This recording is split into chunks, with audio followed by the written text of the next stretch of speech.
തുളസിക്കതിർ പണ്ടൊക്കെ പെൺകുട്ടികൾ തലയിൽ പതിവായി ചൂടാറുണ്ടായിരുന്നു. ഇപ്പോഴും അത് പതിവുണ്ട്, പക്ഷേ അപൂർവമാണെന്ന് മാത്രം. തുളസിക്കതിർ ചൂടിയ പെൺകുട്ടികൾ നമ്മളുടെ അന്നത്തെ യുവാക്കളുടെയൊക്കെ ഒരു മനസ്സിലെ സ്വപ്നമായിരുന്നു. കാരണം ഒരു നിഷ്കളങ്കതയുടെയും ഗ്രാമീണതയുടെയും ഒക്കെ ഒരു പര്യായമായിട്ടായിരുന്നു അന്ന് തുളസിക്കതിർ ചൂടിയ കുട്ടികളെ കണ്ടിരുന്നത്. ഇന്ന് കാലമൊക്കെ മാറി, എങ്കിലും തുളസിക്കതിർ ചൂടുന്നതിന് ചില ശാസ്ത്രീയ വശങ്ങളുണ്ടെന്ന് അന്ന് നമ്മൾ അറിഞ്ഞിരുന്നില്ല. തുളസിക്കതിർ ഒരു സൗന്ദര്യ സങ്കല്പത്തിനേക്കാൾ ഉപരി അതിൻ്റെ തലയിൽ ചൂടിയാൽ വേറെ പല ശാസ്ത്രീയപരമായ ഗുണങ്ങളുണ്ട്. അതിൻ്റെ ഔഷധ ഗുണങ്ങൾ നമ്മളിലേക്ക് എത്തുന്നുണ്ട്. തലയിൽ ശരിക്കും പറഞ്ഞാൽ പേൻ വരാതെ വരെയും തുളസി സൂക്ഷിക്കുന്നുണ്ട് എന്നാണ് പ്രമാണം. ചെറിയ കുട്ടികൾക്കൊക്കെ പനി, ജലദോഷം, കഫം ഒക്കെ വരുമ്പോൾ മിക്കവാറും എൻ്റെ അമ്മൂമ്മയെ പോലെ ഉള്ള വലിയ ആരെങ്കിലും പ്രായം കൂടിയവർ കരിപ്പെട്ടിയിട്ട് നല്ലൊരു കാപ്പി പോലെ ഉണ്ടാക്കും. അതിനകത്ത് തളിരില തുളസിയുടേതും കുറേ 2-3 ഇല കുരുമുളകിൻ്റേതും എടുക്കും. എന്നിട്ടിത് നല്ലതായിട്ട് തിളപ്പിച്ച് ആറ്റി കുട്ടികൾക്ക് കുടിക്കാൻ കൊടുക്കും. മധുരമൊക്കെ ഉള്ളതുകൊണ്ട് എരിവും മധുരവും ഒക്കെ ചേർത്ത് പെട്ടെന്ന് അതങ്ങ് ഇറക്കും. അത് കഴിയുമ്പോൾ വാസ്തവത്തിൽ മൂക്കൊക്കെ ഒന്ന് തുറന്നതുപോലെ, ചെവിയൊക്കെ തുറന്നതുപോലെ നല്ലൊരു സുഖം തോന്നാറുണ്ട്. അങ്ങനെ തുളസി ഒരു ഔഷധം ആയിട്ട്, വീട്ടിലെ ഔഷധമായിട്ട് ഞാൻ ധാരാളമായിട്ട് ഉപയോഗിച്ചിട്ടുണ്ട്. തുളസി മാല പടങ്ങളിലൊക്കെ കെട്ടിയിടുക, അമ്പലത്തിൽ നിന്ന് തുളസി മാല കൊണ്ടുവരിക, അതും കണ്ടിട്ടുണ്ട്. തുളസി മാല ഇട്ടുകൊണ്ട് നടക്കുകയാണെങ്കിൽ ഞങ്ങളുടെ വീട്ടിൽ തന്നെ പലരും പറഞ്ഞിട്ടുണ്ട്, തലയിൽ പേനൊന്നും വരികയില്ല, തുളസിയുടെ മണം വരികയാണെങ്കിൽ തലയിൽ പേനുണ്ടാകില്ല. അതിനാണെന്ന് ഈ കൊച്ചു കുട്ടികളും വലിയ ആളുകളും ഒക്കെ തുളസിപ്പൂവ് തലയിൽ വെക്കുന്നത്. നമ്മളുടെ വീടിൻ്റെ ചുറ്റുവട്ടവും തുളസി സാധാരണയായി വെച്ച് പിടിപ്പിക്കാറുണ്ട്. ഇതൊരു ആചാരത്തിനപ്പുറത്ത് ആചാര്യന്മാരെന്തെങ്കിലും കാണുന്നുണ്ടോ ഇതിൽ? തീർച്ചയായും. അതായത് നമ്മുടെ പരിസര ശുചീകരണത്തിനും രോഗവിമുക്തമായ രോഗാണുക്കളുടെ ആവശ്യമില്ലാത്ത രോഗാണുക്കളോ കൊതുക് മറ്റ് ചെള്ള് ഇങ്ങനെ ഉണ്ടാകാതെ വരാതെ ഗൃഹത്തിൽ വസിക്കുന്നവരെ അത് വരാതിരിക്കാനും ആ പരിസരത്തെ ശുദ്ധവായു ഉണ്ടാക്കിയെടുക്കാനും രോഗപ്രതിരോധ ശക്തി വളരെ വിശേഷമായിട്ടുള്ളത് കൊണ്ടാണ് ഈ തുളസിത്തറയും അതുപോലെ ചുറ്റും തുളസി വെച്ച് പിടിപ്പിക്കലും ചില പ്രത്യേക രോഗങ്ങൾക്ക്, ചില മസൂരി അല്ലെങ്കിൽ ചിക്കൻ ഇങ്ങനെ ഉണ്ടാകുന്ന ഘട്ടങ്ങളിൽ തുളസിയില വീടിനകത്ത് വെച്ച് കെട്ടിത്തൂക്കിയിടാറുണ്ട്.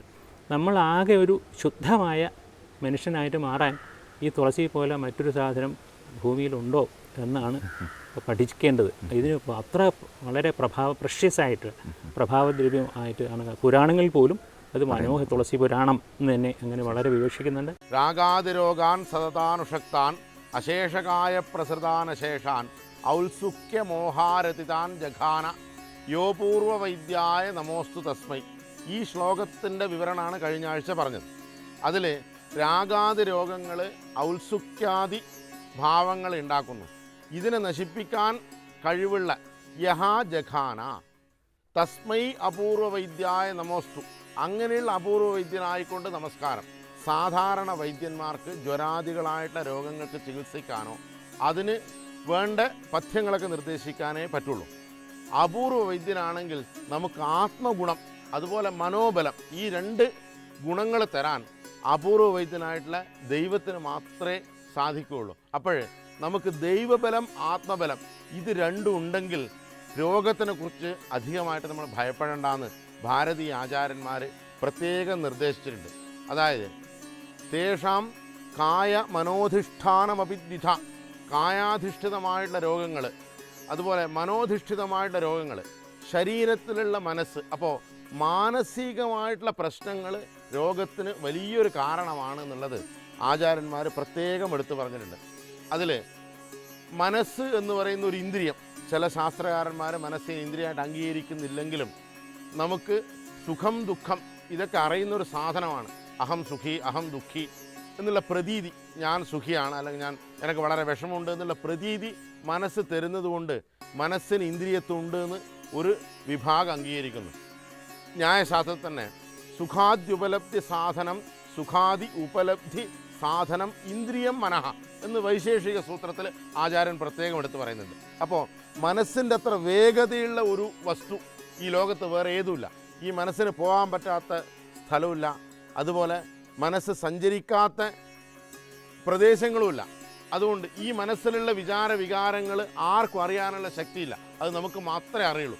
അതാണ് സ്വബോധം എന്ന് പറയുന്നത്. നമ്മുടെ സ്വബോധത്തിൽ ഏതൊക്കെ ഗുപ്തമായിരിക്കണം, ഏതൊക്കെ പുറത്ത് പറയണം, ഇത് നിശ്ചയിക്കുന്നത് മനസ്സാണ്.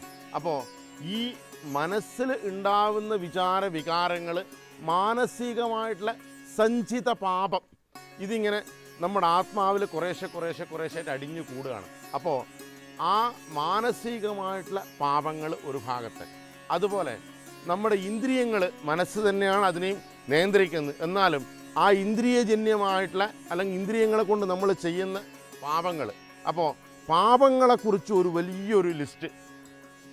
മനസ്സ, വാക്കിനെ കൊണ്ട് പാപം ചെയ്യാം, വാച, നമ്മുടെ പ്രവൃത്തികളെ കൊണ്ട് പാപം വരാം, കർമ്മണ, അതുപോലെ കൈകാലുകളെ കൊണ്ട് നമ്മൾ അറിഞ്ഞിട്ടോ അറിയാണ്ടോ നടന്നു പോകുമ്പോഴൊക്കെ പ്രാണികളൊക്കെ ഇതായി പോകുന്നുണ്ട്, മരിച്ചു പോകുന്നുണ്ട്. അപ്പോൾ അങ്ങനെയുള്ള തരത്തിലുള്ള ഹസ്താഭ്യാം പദ്ഭ്യാം അഭോജ്യങ്ങളായിട്ട് അഗ്നിക്ക് ഹിതമല്ലാത്ത വസ്തുക്കൾ നമ്മുടെ വയറിലെത്തുക. അപ്പോൾ അഭോജ്യങ്ങളായിട്ടുള്ളത് ഭക്ഷണം കഴിക്കുക, ഇത് ഉദരം കൊണ്ട് ചെയ്യുന്ന പാപമാണ്. അപ്പോൾ മനസാ വാച കർമ്മണ ഹസ്താഭ്യാം പദ്ഭ്യാം ഉദരേണ ശിഷ്ട, അങ്ങനെ ഈ ഇന്ദ്രിയങ്ങളെ കൊണ്ട് ചെയ്യുന്ന പാപങ്ങളും മനസ്സുകൊണ്ട് നമ്മൾ ചിന്തിച്ചിട്ടുണ്ടാക്കുന്ന പാപങ്ങൾ, ഈ പാപങ്ങളുടെ സഞ്ചയം ജന്മാന്തര കൃതം പാപം വ്യാധിരൂപേണ ജായത്തെ, ഈ സഞ്ചിത പാപങ്ങളാണ് രോഗരൂപത്തിൽ വരുന്നത് എന്നാണ് ഭാരതീയ ആചാര്യന്മാർ പറയുന്നത്. ഞാനിവിടെ കാണിക്കാൻ പോകുന്നത് മിൻറ്റ് അഥവാ പുതിന വെച്ചിട്ടുള്ളൊരു ഫേസ് പാക്കാണ്. ഇതും തുളസിയുടെ വർഗ്ഗത്തിൽപ്പെട്ട ഒരു ഔഷധമാണ്. സാധാരണ നമ്മൾ കറിക്കും അങ്ങനെയുള്ള കാര്യങ്ങൾക്കൊക്കെയാണ് ഈ പുതിന ഉപയോഗിക്കുന്നത്. പക്ഷേ ഇത് ഫേസ് പാക്ക് നല്ലൊരു ഫേസ് പാക്കാണെന്നുള്ള കാര്യം പലർക്കും അറിയത്തില്ല. ഇത് എണ്ണമയമുള്ള ചർമ്മത്തിനാണ് കൂടുതലും ഇത് നല്ല പ്രയോജനപ്പെടുന്നത്. കാര്യം തുളസിയെ പോലെ തന്നെ അതേപോലെ തന്നെ ഗുണമുള്ള ഒരു ഔഷധ ചെടിയാണിത്. ഇത് നമ്മൾ പുതിന അരച്ച് വെച്ചിരിക്കുന്നതാണ്. നല്ല ഒരുമാതിരി മുഖത്തിടുന്ന പരുവത്തിന് ലൂസാക്കി അരച്ച് വെച്ചിട്ടുണ്ട്. ഇതിനകത്തോട്ട് കുറച്ച് പച്ചമഞ്ഞൾ അരച്ചതും കൂടെ മിക്സ് ചെയ്യണം. മിക്സ് ചെയ്തിട്ട് ആവശ്യമെങ്കിൽ കുറച്ച് മഡ് പാക്ക്, അത് കടകളിലൊക്കെ വാങ്ങിക്കാൻ കിട്ടും. മഡ് പാക്ക് കുറച്ച് ഗ്രിപ്പ് കിട്ടാൻ വേണ്ടിയിട്ടാണ്, ഫേസിലിടുമ്പം ഒലിച്ചു പോകാതിരിക്കാൻ വേണ്ടിയിട്ടാണ് ഇതിടുന്നത്. നന്നായിട്ടൊന്ന് മിക്സ് ചെയ്യണത്. ഇത് ഫേസിൽ ഇടുമ്പം നല്ല കളറും കിട്ടും. പിന്നെ ഞാൻ പറഞ്ഞല്ലോ, എണ്ണമയമുള്ള ചർമ്മത്തിന് വളരെ നല്ല ഒരു ഫേസ് പാക്കാണിത്. അപ്പോൾ ഡെയിലി നമുക്ക് മുഖത്തിട്ടിട്ട് കഴുകി കളയാവുന്നതേ ഉള്ളൂ, 10-15 മിനിറ്റ് മുഖത്തിട്ടിട്ട്. ഈ മിക്സ് ചെയ്ത് വെച്ചിരിക്കുന്ന മിശ്രിതം നമ്മൾ മുഖത്ത് അപ്ലൈ ചെയ്യുവാണ്. ഈ പുതിന എന്ന് പറയുന്നത് തുളസിയുടെ വർഗ്ഗത്തിൽപ്പെട്ടത് തന്നെയാണ്. ഏകദേശം രണ്ടിനും ഒരേ ഗുണം തന്നെയാണ്. എങ്കിലും പുതിന എന്ന് പറയുമ്പോൾ എണ്ണമയം കുറച്ചും കൂടെ കുറയ്ക്കാനായിട്ട് സഹായിക്കും. തുളസി ആകുമ്പോൾ കുറച്ച് തണുപ്പ് കിട്ടും. ഞാൻ പറഞ്ഞല്ലോ, അലർജി ആയിട്ടുള്ള സ്കിന്നിന് തുളസി വളരെ നല്ലതാണ്. അതുപോലെ തന്നെ പുതിന നമ്മൾ ഇങ്ങനെ ഫേസ് പാക്ക് ഇട്ട് കഴിയുമ്പോൾ ചെറിയ ചെറിയ കുരുക്കളോ അങ്ങനെ പിമ്പിൾസിൻ്റെ പാടുകളോ അങ്ങനെ ഉണ്ടെന്നുണ്ടെങ്കിൽ പോകാനായിട്ട് ഒരുപാട് സഹായിക്കും. ഡെയിലി അപ്ലൈ ചെയ്യണമെന്ന് മാത്രമേ ഉള്ളൂ. ഇപ്പോൾ നമ്മൾ ആ മഡ് പാക്ക് ഇട്ടതുകൊണ്ടാണ് നല്ല കട്ടിയായിട്ടിരിക്കുന്ന ഫേസ് പാക്ക്. 10 മിനിറ്റ് കഴിഞ്ഞതിന് ശേഷം ഈ ഫേസ് പാക്ക് അപ്ലൈ ചെയ്യുന്ന ഫേസ് പാക്ക് നമുക്ക് കഴുകി കളഞ്ഞിട്ട് നന്നായിട്ട് തണുത്ത വെള്ളത്തിൽ മുഖം കഴുകിയെടുക്കണം. പക്ഷേ ഇത് ഡെയിലി നമ്മൾ അപ്ലൈ ചെയ്ത് കഴിഞ്ഞാൽ എണ്ണമയമുള്ള ചർമ്മത്തിനൊക്കെ വളരെ നന്നായിരിക്കും.